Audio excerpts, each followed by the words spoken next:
بسم اللہ الرحمن الرحیم۔ ایک مسئلہ یہ پوچھا گیا تھا کہ اگر کوئی شخص مسافر ہے اور سفر کی حالت میں ظہر کی نماز 2 پڑھنے کی بجائے اگر وہ 4 پڑھتا ہے تو کیا یہ درست ہے یا نہیں ہے؟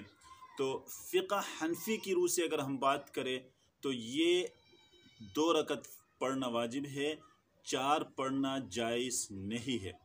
فقہ شافی میں تو الگ مسئلہ ہے کہ وہاں 4 پڑھنا، جس طرح روزہ ہے کوئی بندہ نہ رکھے تو رخصت ہے، رکھنا تو بہتر ہے۔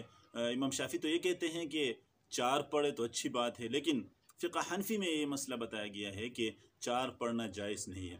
اب اگر کوئی شخص 4 پڑھتا ہے تو اس میں اگر اس نے مکمل طور پر 4 پڑھی ہے، اس میں کوئی غلطی نہیں کی ہے، مطلب یہ ہے کہ 2 رکعت پڑھنے کے بعد درمیان میں اس نے التحیات عبدہ و رسولہ تک بھی پڑھ لی اور آگے اسی طرح نارمل حالت میں کوئی غلطی اس میں نہیں کی اور مکمل 4 رکعت اس نے پڑھ لی، تو اب یہ ہوگا کہ اس نے اگر آخر میں سجدہ سہو کیا ہے تو اس کی یہ نماز درست ہو گئی۔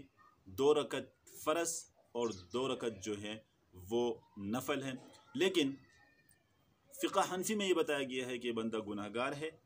اگر یہ شخص نماز کا ٹائم ہے تو اس کو چاہیے کہ وہ قصر کی صورت میں اس نماز کو لوٹائے۔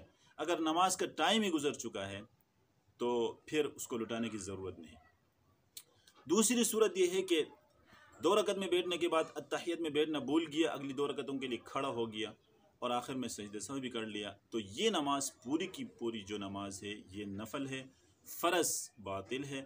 تو اس صورت میں تو ٹائم ہے یا ٹائم نہیں ہے، بہر صورت اس نماز کو قصر کی صورت میں لوٹانا واجب ہوگا۔ السلام علیکم ورحمۃ اللہ وبرکاتہ۔